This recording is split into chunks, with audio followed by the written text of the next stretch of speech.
लोकांसाठी, लोकक्रांतीसाठी जनहित प्रवर्तक बनलेले निर्भीड, निपक्षपाती web portal, YouTube channel city line news like करा, कमेंट करा, सबस्क्राईब करा, बेल आयकॉनवर दाबून शेअर करायला विसरू नका। इलेक्शन होते, चुनाव होते, तभी ये सब एजेंसियां बाहर निकलती और कार्रवाई करती, तो उसको लेकर क्या करें? देश के प्रधानमंत्री के ऊपर टिप्पणी की गई, जब भी चुनाव होते हैं देश में तब ईडी और सीबीआई और इनकम टैक्स की रेड होती है हर जगह इलेक्शन, तो उसको लेकर आपने क्या बोला? मल्लिकार्जुन खड़गे ने कहा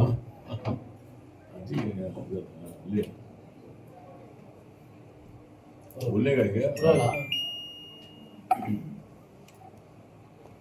हाँ, मुझे लगता है कि हमारे मल्लिकार्जुन खड़गे जी कांग्रेस पार्टी के राष्ट्रीय अध्यक्ष है, दलित समाज से जाते हैं, लेकिन वो हमेशा नरेंद्र मोदी जी के खिलाफ टिप्पणी करते रहते हैं। उन्होंने भी आरोप लगाया है कि भाई जब इलेक्शन आता है तो इलेक्शन के टाइम पर ईडी की सीबीआई की इंक्वायरी की जाती है।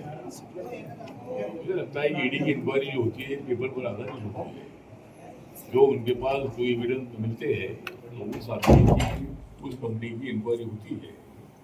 तो जो आरोप मतलब खड़गे से लगा रहे उसमें कोई सत्य नहीं है। चुनाव में किसके यहाँ मतलब चुनाव होगा किसके क्या हो, ये ईडी इंडिपेंडेंट बॉडी है और वो अपने तरीके से काम करती रहती है, इसलिए इससे मोदी जी का प्रधानमंत्री का कोई संबंध नहीं। देश के प्रधानमंत्री के ऊपर चंद्रबाबू नायडू ने आतंकवादी का शब्द यूज किया है, वो भी बीजेपी के सहयोगी रहे और ये ऐसे बार बार टिप्पणी करते हैं, तो उसको लेकर क्या नहीं, किसने बोल रहा है? चंद्रबाबू नायडू ने आज चंद्रबाबू नायडू ऐसा बोल रहे हैं? उन्होंने टिप्पणी की है, चंद्रबाबू नायडू हमारे साथ उन्होंने टिप्पणी की सर आज। नहीं गलत जानकारी आप चेक करो। खरगे ने केले काही मल्लिकार्जुन खरगे ने केले। चंद्रबाबू नायडू तो हमारे इंडिया में है ना, वो उन्होंने की है। अरे नहीं बाबा हाँ? गलत है। खरगे साहब क्या है? इंडिया के साथ सर आप लोगों को एक साल हो रहा है, क्या क्या? कोरोना हमले को एक साल हो रहा है, तो उसको लेकर क्या करेंगे? राहुल गांधी ने टिप्पणी की कि एक साल होने के बाद क्या पकड़ा नहीं जा रहा है, क्या वजह है? गांधी जी की बातों में कोई राहुल गांधी झूठ बोलने में मुझे लगता है कि 22 अप्रैल 2025 को पाकिस्तान से कुछ आतंकवादी आकर उन्होंने आर्मी का ड्रेस पहन कर उन्होंने मतलब वहाँ पहलगाम है, बहुत ही सुंदर मतलब वो एरिया है और वहाँ हजारों की संख्या में पुलिस वहाँ जाती रहती थी। तो जब 370 आर्टिकल हटाने के बाद जम्मू कश्मीर में या कश्मीर में श्रीनगर में टूरी की संख्या बहुत बढ़ गई थी, पूरी दुनिया भर से और इंडिया से वहाँ टूरिस्ट आते थे। तो मतलब जब 370 आर्टिकल हटने के पहले आर्मी को तैयारी करना नहीं था, वहाँ कश्मीर के भी जो रहे नौजवान हैं उनको पाकिस्तान के आतंकवादी मूवमेंट उनको कैच करती थी और उनको अपने ज्ञान में लेती थी। और तब अगर इनकाउंटर में कोई उनका जो डेथ होता था, मरता था, उनके अंत्य यात्रा में हजारों लोग शामिल होते थे। लेकिन जब 370 आर्टिकल हट गया तो वहाँ उनके फैमिली के होते हैं और काफ़ी हद तक आतंकवाद खत्म हो चुका था, वहाँ अच्छी शांति बरकरार थी। लेकिन पाकिस्तान हमेशा भारत में मतलब जो शांतता है उसको भंग करने का काम करता रहा है। उन्होंने प्लान किया है कि भाई यहाँ इतने टूरिस्ट आ रहे हैं और ये ज़्यादा टूरिस्ट आने वाला वो प्लेस है, तो वहाँ उन्होंने प्लान करके वहाँ हमारे 26 लोगों की डेथ की थी और उसको मतलब आज एक साल हो रहा है। और ऑपरेशन सिंदूर के माध्यम से जो आतंकवादी जो उस मतलब जहाँ अटैक में लोगों पर अटैक हुआ उसमें थे, उनको तो मार के गिराया था, लेकिन बचे हुए जो दो लोग थे उनको ऑपरेशन सिंदूर के माध्यम से वहाँ जाकर मतलब कश्मीर में जाकर उनके अड्डे पूरे उद्योग किए थे। 100 से ज़्यादा आतंकवादियों को मारा था।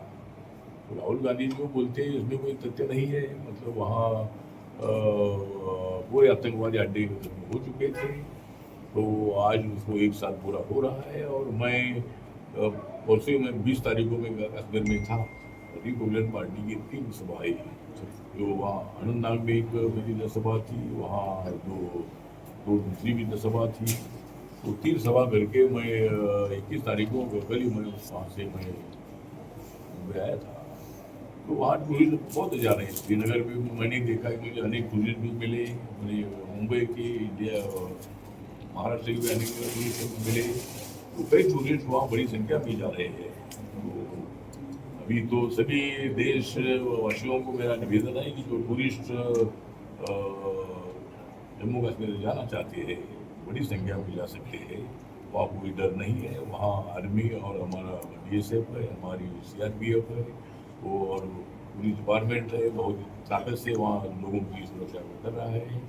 तो लोगों ने वहाँ जाना चाहिए। यही हमारा सभी लोगों का सर एक आखिरी सवाल है, देश में चुनाव चल रहे हैं तो फिर देश में सब जगह चुनाव चल रहे हैं 4 राज्यों में, तो फिर से एक बार देश में कमल खिलेगा।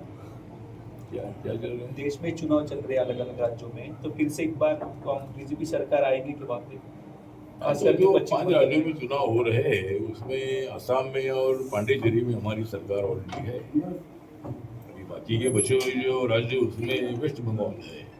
वेस्ट बंगाल में बीजेपी की NDA की सरकार आएगी ऐसा हमें पूरा विश्वास है, क्योंकि वहाँ 5 सालों में महिलाओं पर अत्याचार हुए हैं और बंगाल करने का काम ममता दीदी ने किया है। हमें तो बंगाल का सोने का बंगला बना है और इसीलिए नरेंद्र मोदी जी, अमित शाह जी, हम सब लोग वहाँ जाकर वोटर्स को अपील कर रहे हैं कि भाई इस वक्त ममता दीदी का जो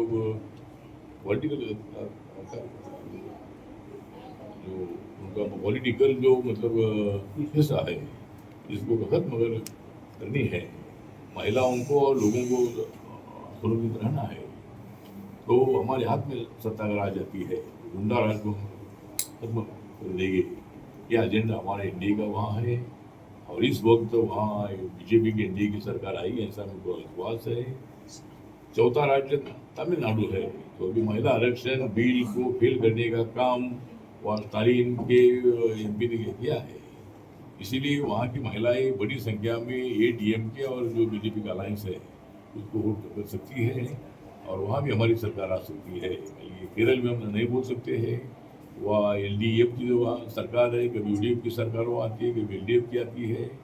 लेकिन इस वक्त अगर महिलाएं वो जो इलेक्शन हो चुका है, लेकिन वहाँ भी अगर लोग परिवर्तन चाहते हैं तो वहाँ NDA को भी वहाँ मौका मिल सकता है। 5 राज्यों में से 4 राज्यों में तो हमारी सरकार आना निश्चित है, लेकिन केरल में भी हमने वो प्रयत्न किया है। तो इसी तरह केरल में भी हमारी सरकार